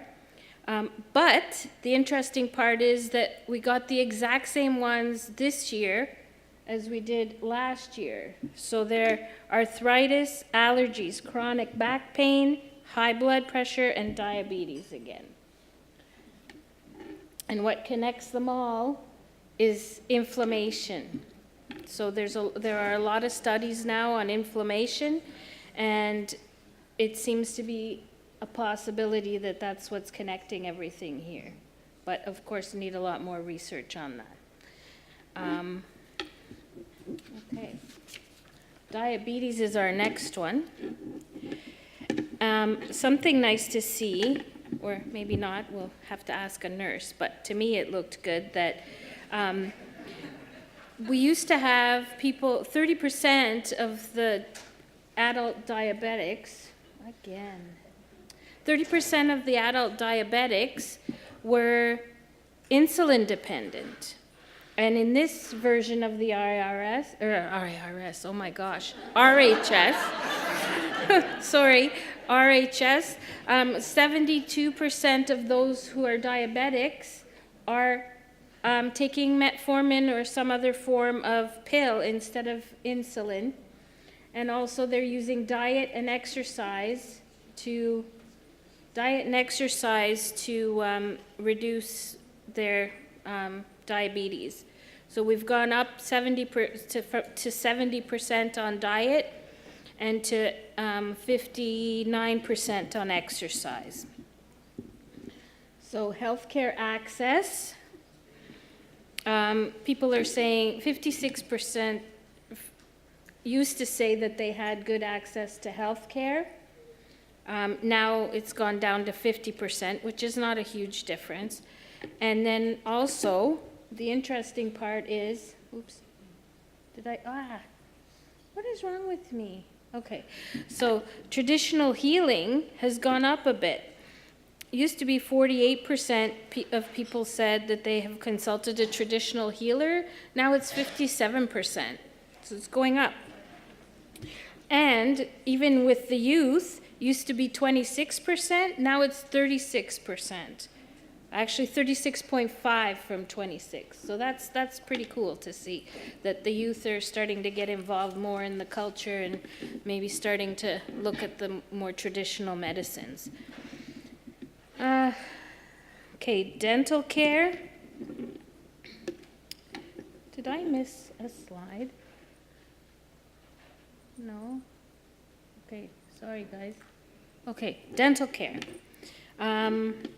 Not much has changed between the two iterations. So mostly people need, actually the 59% have seen someone in the last year. And what they mainly need is maintenance or restorative work, so like cavities filled.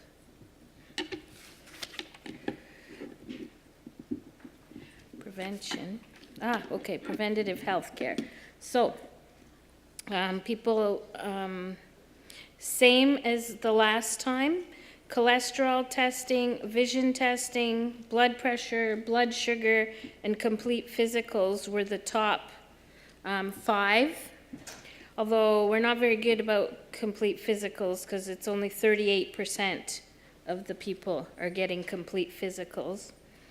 57.7% of women have never had a mammogram, and that needs to change. And then screening for colorectal cancer, 83.4% have not had it, and 78.2% of men have not had a prostate exam. So we are working with the province and with whatever they're calling themselves right now, FNIGC, DISC now? Yeah, they are, we're kind of all working together to get the man van out there and to get men screened. What? It's true. It's called the man van. And actually, I was in a hospital the other day, and it said, the van man coming to you in April or something. The man van. It sounds better than it is. Okay, so this one, a little bit sobering.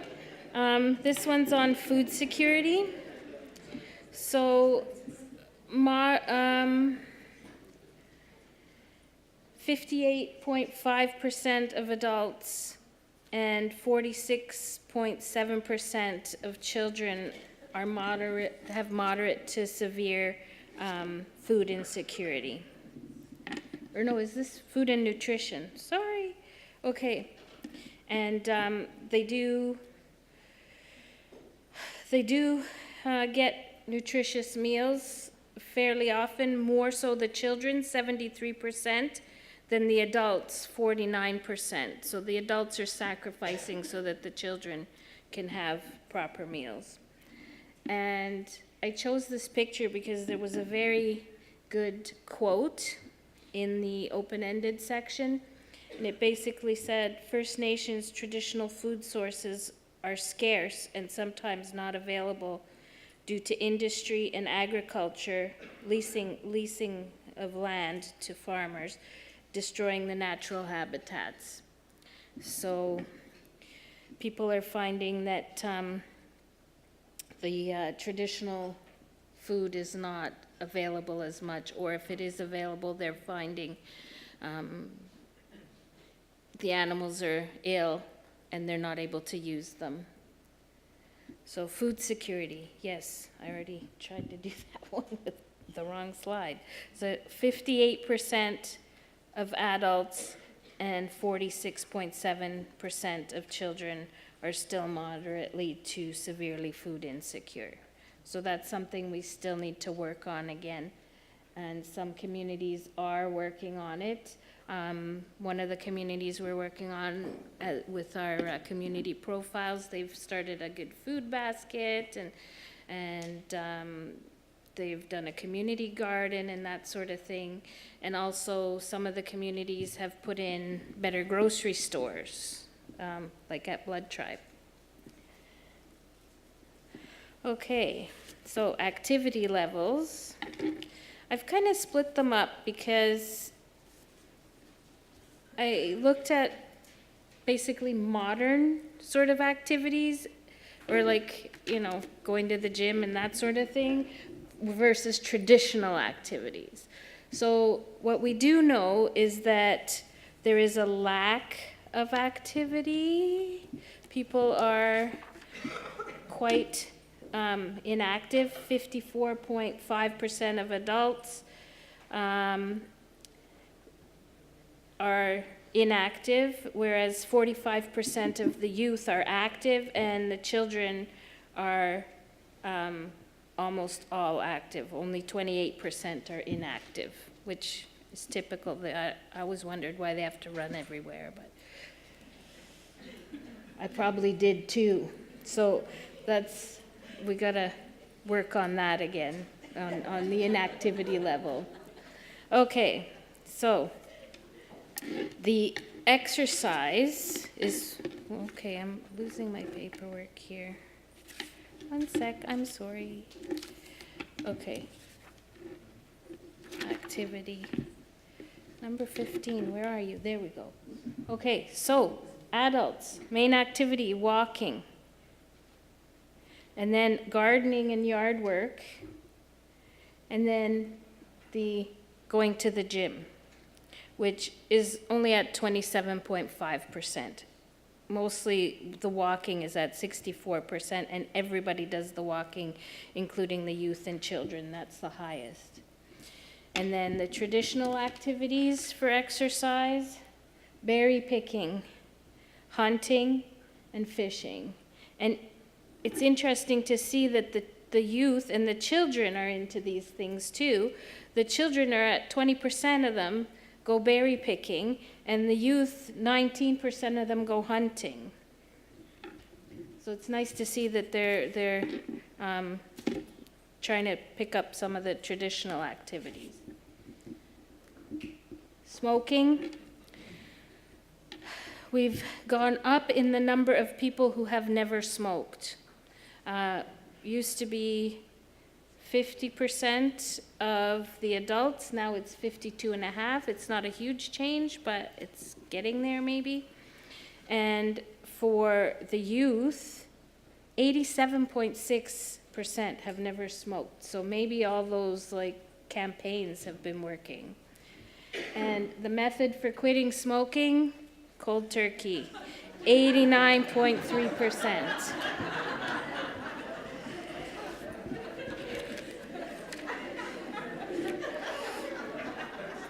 Okay. Alcohol and drug use.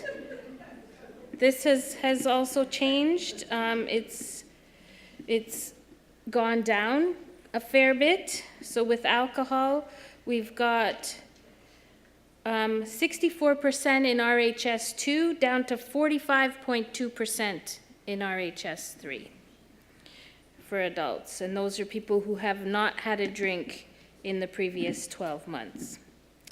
And then, okay. And the non-prescription drug use, cannabis is the most popular one at 36.2%. And then the next runner-up, which is quite low, under 10%, is cocaine.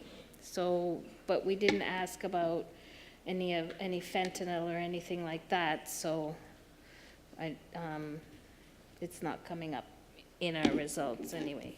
Or was it there? I don't think it was there. It wasn't in RHS 3. It wasn't Was or wasn't? No, okay, that's why, yeah. I'm guessing maybe on the next round it might start showing up. Gambling, that's gone down a bit as well. This time it's 59.6%. Fewer people have borrowed money to gamble. Fewer people have bet more money than they could afford to lose. And only 10% of people have gambling that's caused financial problems for themselves and their families. Personal wellness. So this is balance in all or in the aspects of your life, all of or most of the time. So physically, emotionally, mentally, and spiritually. About 70% of everybody said these four categories. They were at 70% of feeling in balance all or most of the time. And at the center of that is a strong belonging, feeling of a strong belonging to the local community. 80%, almost 80%, 79.2, we'll say 80. And then community, again, community wellness this time. People said that their elders, their culture, and traditional gatherings were the top community strengths, and 76% said that they feel reasonably to very safe in their community. And that's it. Sorry for my questions. Oh no. Go ahead.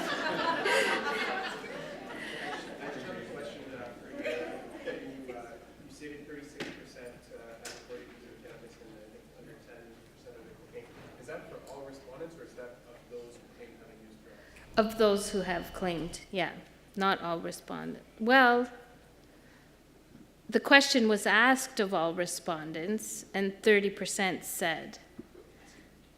So we didn't say, have you ever used any drugs? It was just asked of all respondents, and 30% said that they. So it was everybody, pretty much, yeah. Any more? Okay, good. Thank you very much. Thank you very much, Anita. Oh, you're welcome. You did a great job.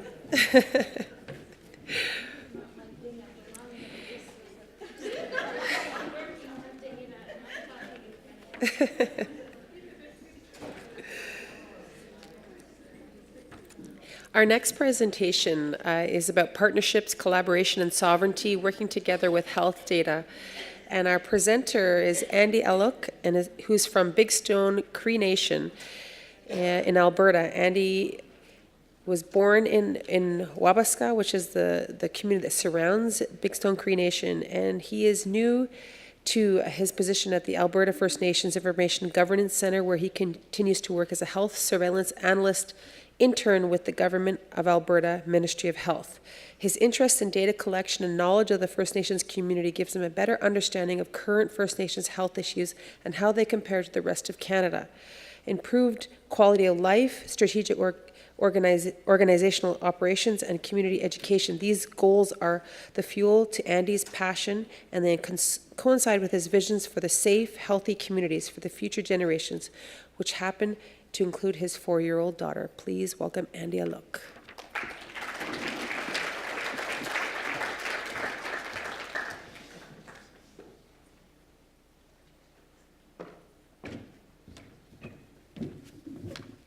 Thank you for that introduction.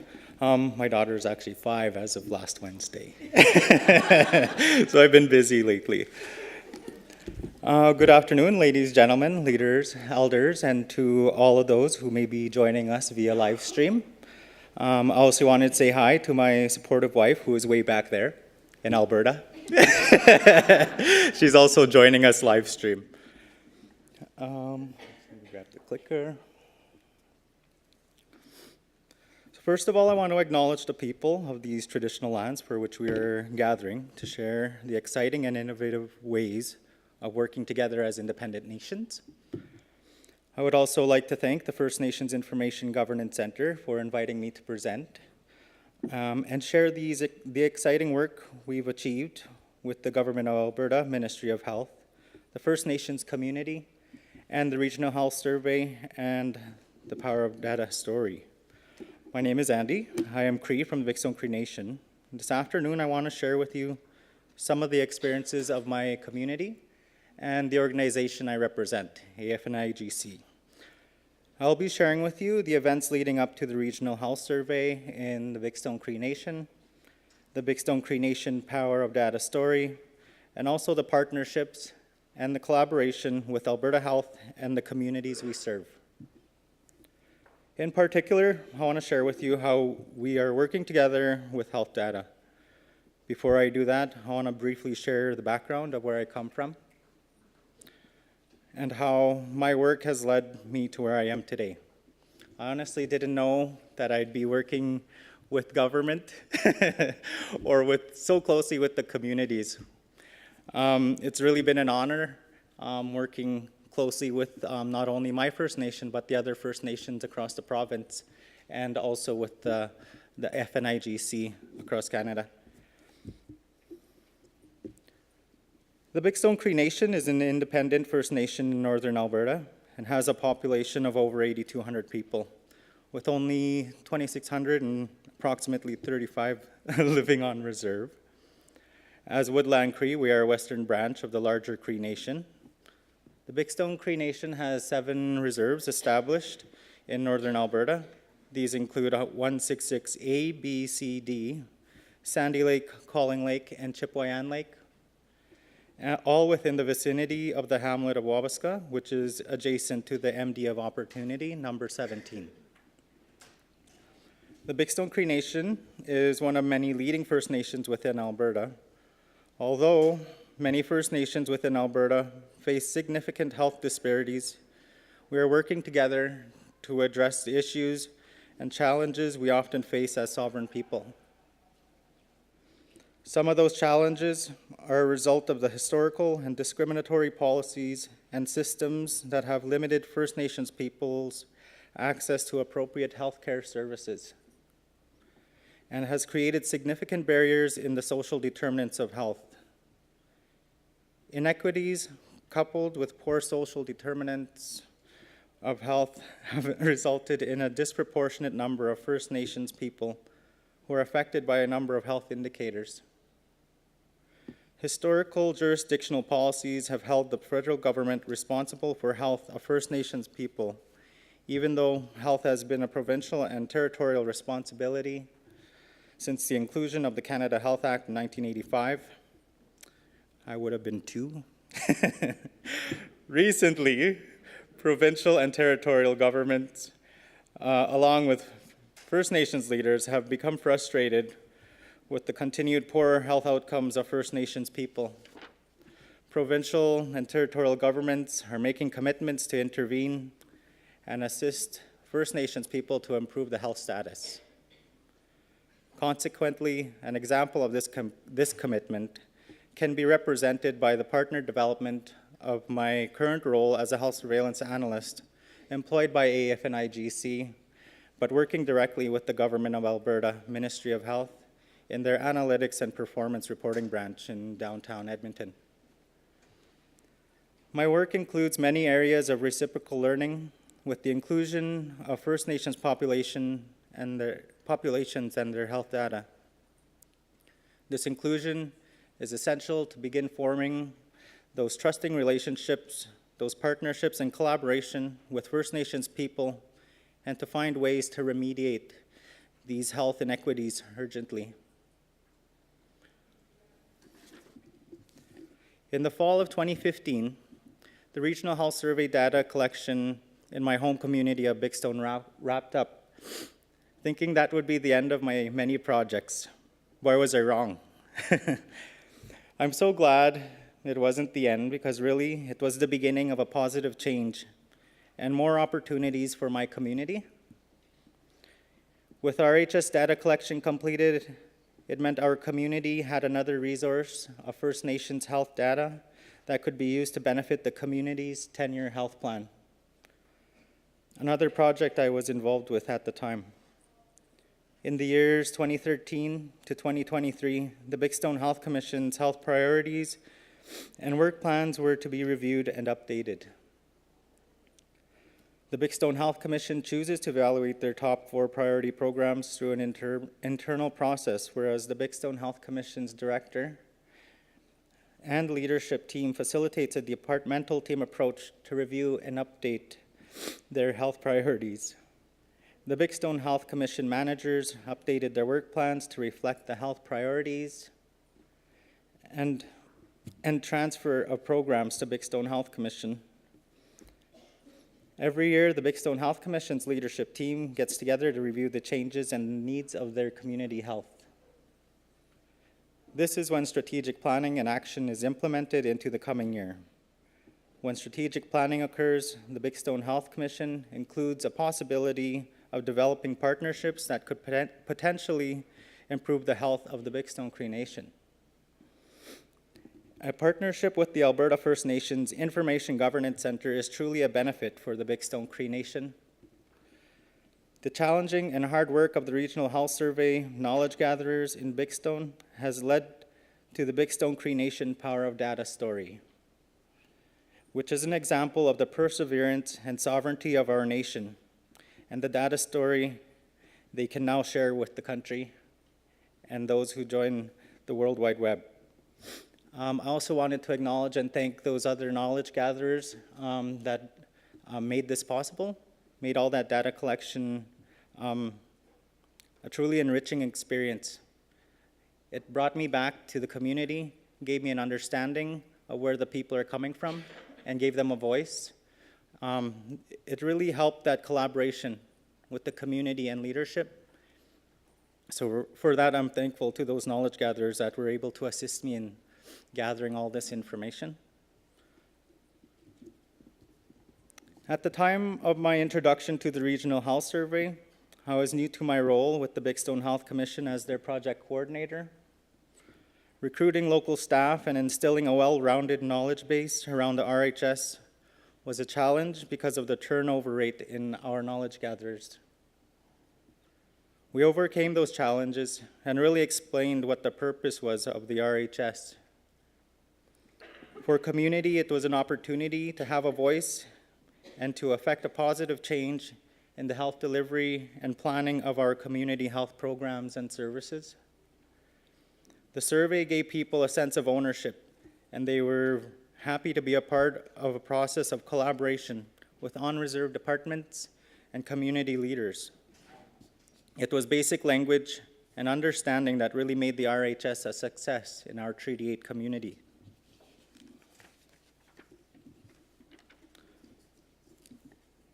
Big Stone participates in a number of different initiatives that benefit the community in regards to data and community planning. Two of these initiatives are the RHS and the FNIGC, or the First Nations Regional Early Childhood Education and Employment Survey. Took me practice to say that. From the First Nations Information Governance Center, we had Brad McKay and Addie Price visit Big Stone in the fall of 2016.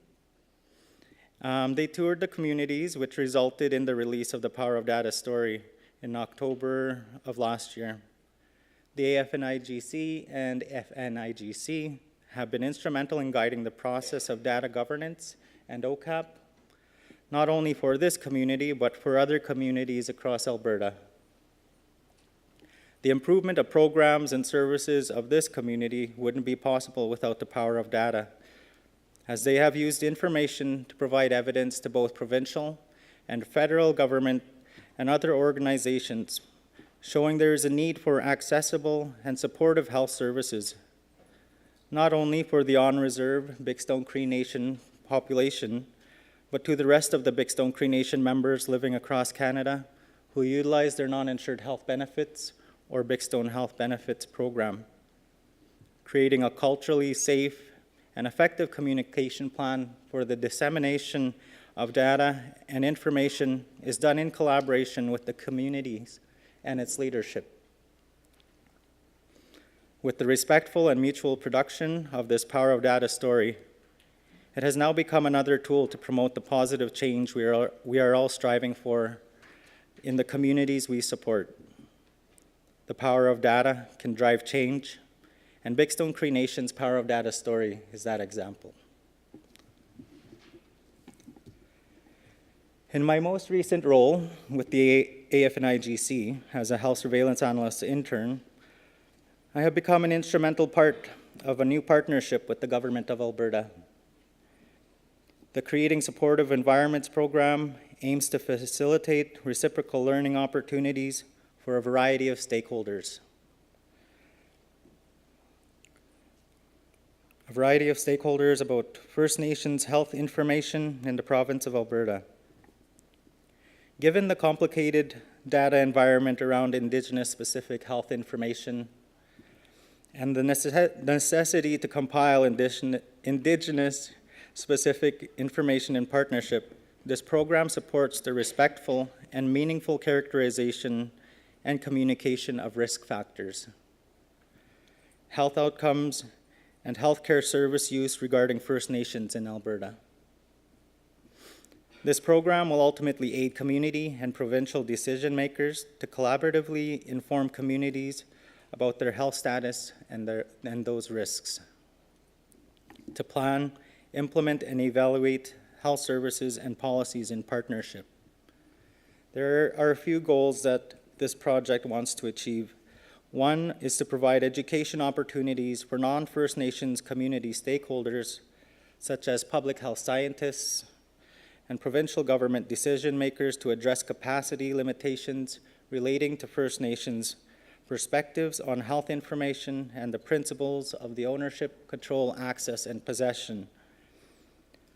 2, to provide education opportunities for First Nations community members, to address capacity limitations relating to public health information, and to obtain privacy certification to support First Nations communities' stewardship of their own data.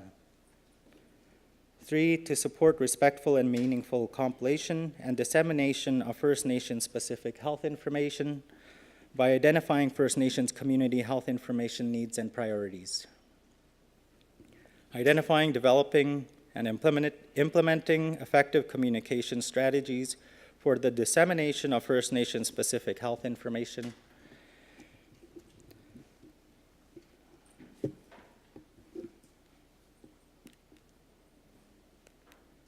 Go gadget. The clicker doesn't seem to be working. I broke it. Maybe if I bang it a little bit.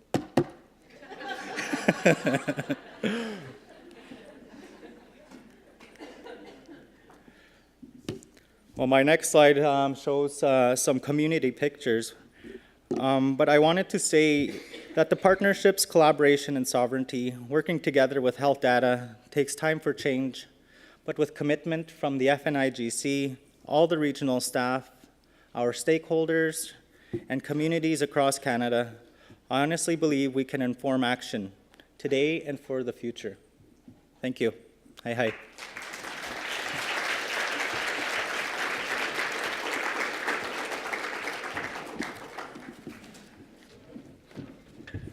Thank you, Andy. That was a really great. Sorry about the technical difficulties at the end. We are going to take our scheduled break. We're running about 15 minutes behind, so we're getting caught up here a little bit. I just want to let you know that Roberta Anderson is out there if you're interested in getting some beadwork. She said she was so excited to come down here that she forgot some of her stuff, so she'll even have more tomorrow. But she's out there already, and so I'm going to have everybody back here at 3:35. Does that sound right? 3:35. Back here.